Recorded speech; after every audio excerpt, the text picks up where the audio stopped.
Hello guys, Horn MMA back with another prediction video for UFC Fight Night Royval versus Taira. And we're going to start right now with the first fight of the night.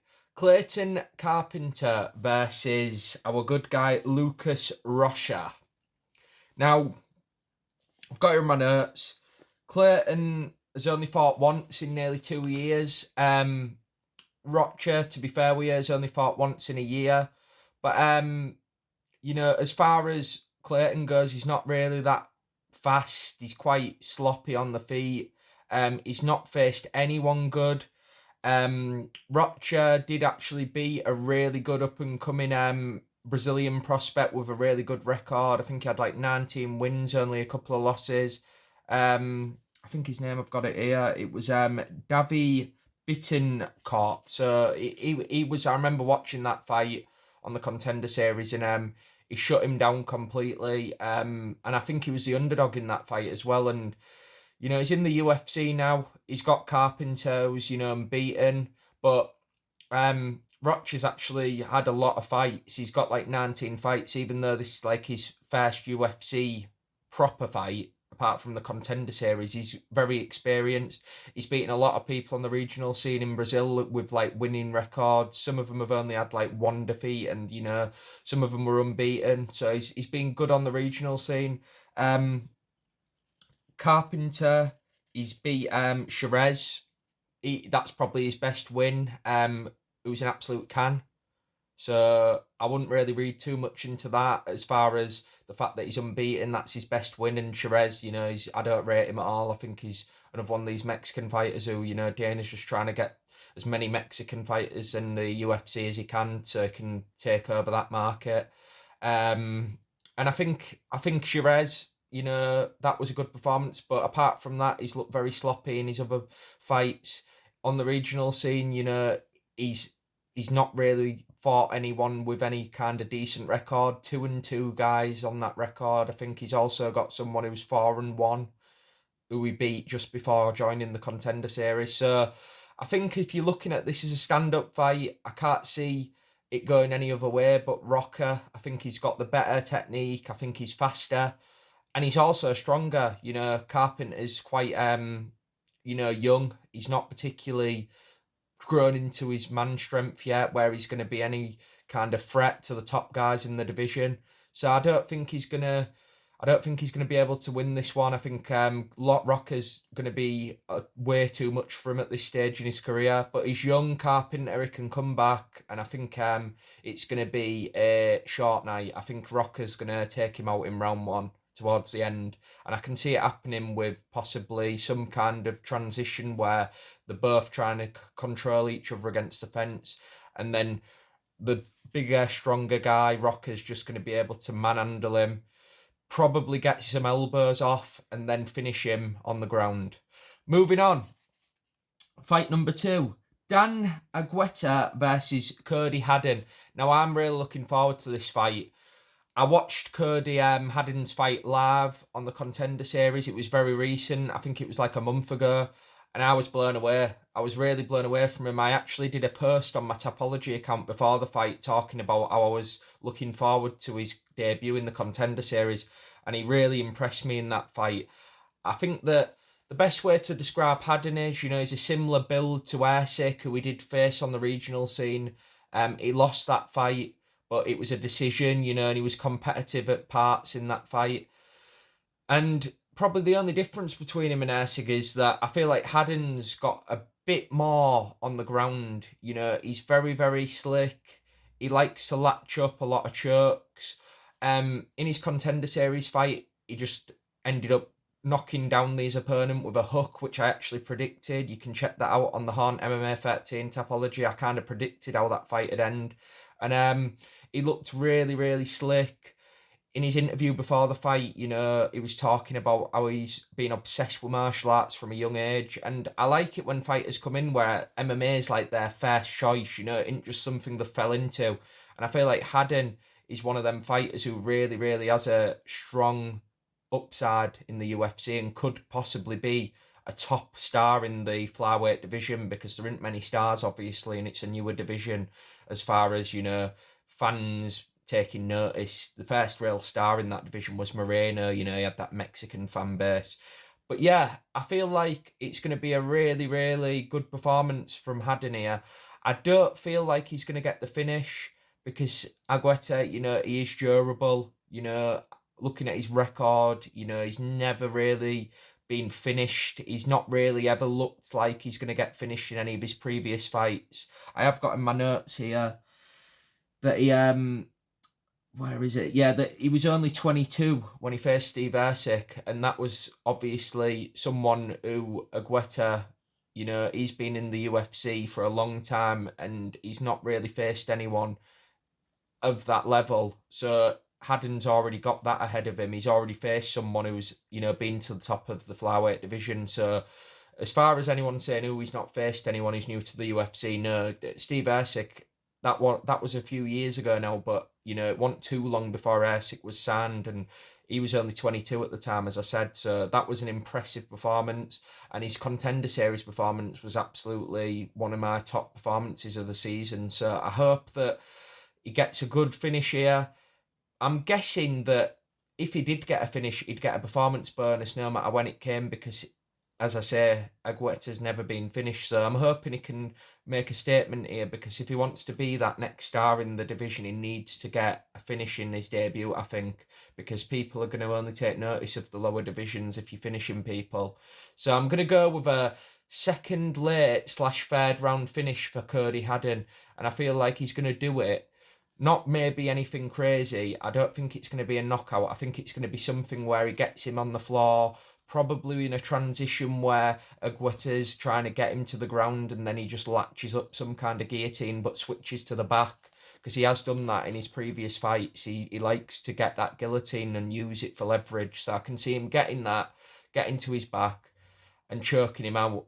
And if that doesn't happen, I can see a ground and pound stoppage also because he, you know, like I say, he's good in transitions. He likes to use that guillotine to get leverage so he can switch, get them arm bars sometimes. But he has actually got 2 armbar finishes on his record. So I can't see that happening because Agueta's experienced. I can't see him falling into that trap. But I can see him definitely getting his back and getting a submission here. Moving on. Junior Taffa versus Sean Sharaf. Now, Junior Taffa, he's slow. He faced Mo Usman. That's probably the only person that ever made him look fast. You know, that fight was... He could have actually won that fight. I thought that could have been a robbery, the Mo Usman performance. But as we found out later, Mo Usman's shit. So that doesn't really say much. He still lost to him. And Sharaf, he trains at Extreme Couture. He's got slick boxing, actually. He looks quite big and lumpy, like you wouldn't expect him to have good hands, but he does have quite slick, fast hands. And Junior Taffa, don't forget, lost to Volta Walker, and that was by sub. But I do feel like Sharaf has definitely got the speed and the KO power to put Taffa out here, because Taffa just like to throw them kind of winging shots, you know, sloppy. You know, he doesn't really throw any straight punches. And Taffa, you know, he's been trained well at Extreme Couture, he's been schooled well, and he definitely has the crisp boxing to catch in between a sequence to catch Taffa and put him out. And he's got all of his fights have been first or second round knockouts. So I can see that being a very early finish, and I can see Sharaf being able to put Taffa out here and probably do it early and get a performance bonus. So UFC debut, but always trust a fighter when he's at a gym like that, you know, with a lot of good strikers, because when you're facing someone like Taffa who's sloppy, you always have to look at it like it's the heavyweight division. Anyone who's got cleaner, faster hands and who can land first, it's going to be the end of the night. And obviously, whoever you think can land first, that's who you should go with. So I'm going to go for an early stoppage TKO for Sean Sharez. Moving on. Nico Price versus Femba Garimba. Now, I've got to be honest with you guys. I know Femba's got a lot of hype, but this is a layup fight for him.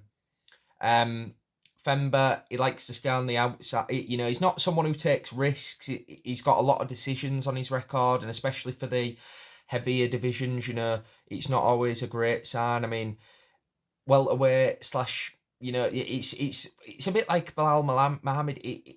People slag him off, but the thing about Bilal is he does actually mix things up, and he does actually make some of his fights relatively watchable. But I feel like Femba, he's like the Adesanya of the welterweight division. And he's facing someone here who comes towards you and comes to fight. And just like in Israel Adesanya, that's the kind of matchups that, he likes. He likes to counter punch. And unless someone like Sean Strickland's coming at him, who can actually do some educated pressure, it's not going to be a good night. And I feel like Nico Price in recent times doesn't really come to win. He almost comes to get a performance bonus or nothing. So he's going to come at you, try and either have a fight of the night or have a crazy finish. And that leaves him open to getting knocked out. And I feel like Femba Garimba, if we're ever going to see him get knockouts, it's going to be in a fight like this. And I'm actually going to back him to get one here because I think that Nico Price is washed. I think he's completely out of his depth here now. He's older. I think he's only a year or two older, but, your prime 33 to 34 range, he's getting to that 35, 36. He's probably thinking, I've been fighting for a long time now, I just want to make some money.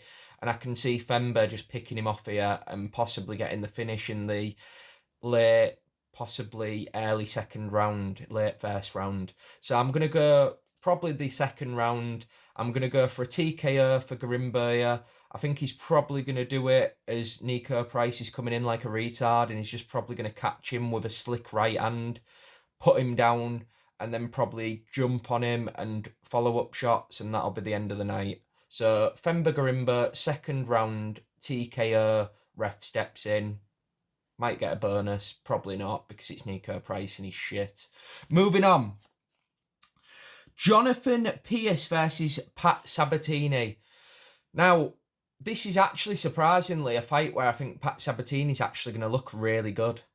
And I know that might sound crazy to you guys, especially after his recent performances, but I think this is tailor-made for Pat Sabatini. Sabatini, grappler, likes to get people down. He has a relatively fast pace. He likes to run the show. He doesn't like people to dictate to him. He likes to go all out for those takedowns. He don't wait for mistakes. And as I've got in my notes here, Pierce has no ground game. I was looking down at his record. He's been subbed multiple times, but I feel like Pat Sabatini's the kind of guy who doesn't necessarily always like to take them risks. He'll keep position. He'd rather keep the good position. And I feel like in this fight, he's probably just going to dominate.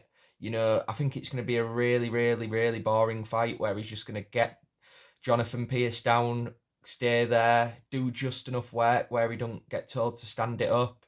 And I think he's going to get the decision here, one of the first decisions of the night. I think he's going to look impressive, especially for his standards, because I don't rate Pat Sabatini. But I think he's going to get a simple, easy 30-27 decision. And I think he's probably going to dominate this fight. And Jonathan Pierce, he could obviously always have a chance of getting that knockout, but Sabatini, I feel like he's not going to be too threatened by someone like Jonathan Pierce, and he's just going to be able to have his own way in this fight. I think he's going to go for the takedown early, and I think he's going to be too tired by the mid-rounds, is Jonathan Pierce, to do anything effective on the feet. Moving on. CJ Vergara versus Ramazan Tamirov. Now, I'm telling you guys, I'm going to be honest here, this is just the UFC punishing CJ Vergara for missing weight repeatedly. Because I'm telling you, this Ramazan is a monster. Look at his fights in Rising. He's like Shavkat, but with more knockout power, more one-punch knockout power specifically. This is a punishment fight for CJ Vergara. I feel like he's got no chance here. On the ground, he's outmatched. And on the feet, I think he's going to be absolutely petrified as soon as he lands. As soon as Ramazan lands one jab, he's going to be thinking, I want out of here. And I think this is going to be the end of CJ Vergara's UFC career. Ramazan is an absolute monster. Power, grappling. He's got great ground and pound. That could be another scenario in this fight. But I actually think he's going to get a highlight reel knockout here. This is going to be the highlight of the night, I think. This is going to be one of those fights where you go, this guy is the future of that division. And I'm really looking forward to seeing him in the UFC, because I think he's going to be someone who's really going to add a lot of entertainment, and he's going to also come to fight. He's going to Shavkat, in his fights. He's kind of sometimes a bit slower. This guy really does come from minute one to knock you out and finish you. And I think it's going to be similar to Chimaev, to be honest. That might be a better comparison than Shavkat, but he's probably more, I'd say, educated on the feet, and he's got more credentials there. So yeah, I think it's going to be a first round knockout, no TKO. I think it's going to be a flatline highlight reel knockout, and probably the performance of the night. Moving on to the main card, Daniel Rodriguez versus Alex Morono. Now, similar to the last fight where I said that was a punishment fight for CJ Vergara, I feel like this is the UFC apologising to Daniel Rodriguez because of the recent Kelvin Gastelum fight situation, because this is really, I think, a tailor-made matchup for him. Morono, he always loses to rangy opponents, as you saw in his last fight against, funnily enough, Nico Price, who we've just been talking about, who was washed. And anyone, when they've got that height advantage and can keep him at range, he just seems to be lost. He doesn't know how to cut the distance. He doesn't know how to get any success. And I think Daniel Rodriguez, I can't see him getting a knockout. He's kind of a bit over the hill, Rodriguez. I think his best days are behind him. But I think this is a layup for him. I think he's going to look good in this fight. He looked good in the Gastelum fight, to be honest with you. Weirdly enough, another shorter opponent. I feel like he thrives in them kind of matchups. The Ian Gary fight, tall guy, struggles. But I feel like he's going to have a lot of his own way in this fight. I can see it being a comfortable 29-28 win. I don't think he's going to win all the rounds, because I can see him possibly losing the middle round, because Morono does kind of tend to... He can get people to the ground and he can nick rounds. He's done that in previous fights. He actually did that in the Nico Price fight. And I do feel like Rodriguez is over the hill at this point. So I still think he's going to win 2 rounds comfortably, and I think he's going to win this fight relatively easy. Moving on to the next fight on the main card, Grant Dawson versus Rafa Garcia. Now, Grant Dawson, as many he's got no chin. Grant Paper No Dawson, I like to call him. He's very, very chinnable. But he's a likeable guy, so I won't go too hard on him. And you can see what the UFC is doing here. Grant Dawson, a young guy, they don't want him to get absolutely destroyed in all his matchups, and they want him to make a bit of a run. And he's getting put in there with the biggest paper hands fighter in the entire division, Rafa Garcia. No power whatsoever, no knockout power. Can get finishes on the ground, but he's not particularly the best wrestler, so that's kind of counterproductive. But he's got absolutely no power, no finishing potential on the feet, and he tends to try and out-volume people. But the one thing, as I've said there, he has no wrestling. He has got good jiu-jitsu, but I feel like Grant Dawson's going to be able to get him to the ground in this fight and not make the mistake of getting caught in any submissions. I feel like he's going to be smart enough to stay out of trouble, and he's going to get a decision victory here. And as with most Grant Dawson performances, very boring. Similar to his Muslim Salikov fight, I think it's going to be that type of fight. People are going to think, oh, Grant Dawson's back, and then he gets knocked out in fucking 13 seconds, whatever it was, by Bobby Green. So there, I think Grant Dawson's going to get his second win and get back on to the winning streak, but I don't think he's going to get a finish. I think it's going to be a 30-27 boring wrestling control time barfest. Moving on to next fight, Jared Gooden versus Kendi Chitty fucking Bang Bang, whatever his name is. Chidi. Let's just call him that. This is one of those fights, I feel like Chidi is not particularly going to have any kind of longevity in the UFC. He's 35 and not being here long. He's not going to be the future of the division by any stretch of the imagination. And he's facing someone here in Jared Gooden who's on a bit of a run. He's looked impressive in his recent fights, and he also missed weight recently. And even though Chidi's biggest strength in this fight is his reach, he's got really, really freakish reach, like an 80-inch reach. Gooden's a wrestler, and he's going to try and wrestle him, and he's not going to let him get any kind of offense off, because I feel like every time he comes in with a shot, with him missing weight, don't forget, he's going to have the energy over Chidi, where he's going to be able to be that bit faster when he's coming into those like punching range where he can kind of get hold of him. And I think that strength is going to wear on Chidi, and I don't think he's going to have any chance of winning this fight. I think he's got too much of a outboxing kind of lengthy kickboxing style, and that's the worst style to have against a wrestler, because they'll catch you kicks.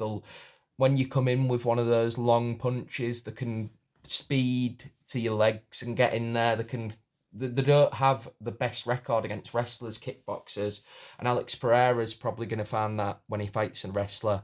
And I feel like someone like Chidi, who's also a similar age to Pereira, 35, and new to the UFC, similar to Pereira, I feel like these type of styles are really, really not made for these type of stocky wrestlers who just won't care when you're coming in. They'll just outstrength you and put you to the ground. And Chidi's not known for his power either, so that's the only way I could see a kickboxer having any success against someone who's got the superior wrestling and strength. And I feel like in this fight, he's missed weight as good and not the first time in his career, so that's not great, but I think he's going to use it to tactical advantage here and get the win. Moving on to the co-main event, Brad Tavares versus Park said that the wrong way around, Park Sung Yang Chong Wong, whatever he's called, Young Park. Now, this fight I'm looking forward to because there is a bit of history on the line here. Brad Tavares could break Michael Bisping's middleweight win record, and that is a big deal, and I feel like that's the extra motivation that someone the age of Tavares coming to the end of his career needs and will thrive off. The only problem is this fight is rescheduled from an injury that Tavares had, and I feel like any fighter that's been injured at the age Tavares is 36, that's not a good sign, because not only is he getting older and injuries aren't good, but his opponent has had twice the time to train and prepare for him. And I feel like Tavares, he's coming off a bad loss, a KO loss against Robocop, and on top of that, the injury, and on top of that, the age, and the fact that he's coming to the end of his career, and he hasn't really got long left, and he hasn't got much kind of to give now. I think it's just the wrong time, and I think he's going to get possibly his lights put out here, and this could be the end of his career. Coming off a knockout loss and then getting also injured in training camp, and you're fighting someone who's new to the UFC and has knockouts on his record, I feel like it's all wrong, and the timing's here for young Park to get the knockout, and probably a retirement incoming from Brad Tavares. But he's had a great career, Michael Bisping, the only person with more wins in the UFC than him, and that's really, really, says it all, doesn't it? He's had a legendary career. He's been in the UFC a lot longer than most people realise, and he's definitely gonna be similar to Mearshart. He's gonna be missed by a lot of fans just for the fact that these fight nights, we like to have legends, stacking the cards, people who we remember watching for many years, and I feel like he will be missed, but I think this is going to be the end of the career for him, and it's not going to be the most glamorous end because he's getting beat by a guy whose name I can't even say, and it's at the Apex. Moving on to the main event, final fight of the card. Amazing main event. Brandon Royval versus Tatsuro Taira. Now, this fight, I think Taira's going to mix it up early, mentally wear on Brandon Royval, tire him out, and I think he's going to really, really confuse Royval with the way he switches things up. He's going to go for takedowns, but he's also going to feint and then go maybe hit him with kicks to the body. He's not going to be staying in the range where Royval likes to be. He likes to have a tear up. And I feel like he's going to do that for the first few rounds, and then he's going to go to a more striking heavy offense once he's mentally tired on Royval, and I think that's when he's going to really, really start teeing off on him. And I think it's going to be one of those situations where Royval just gets frustrated, comes in, makes the mistake, gets caught with a right hand and then a head kick, and it's going to be lights out.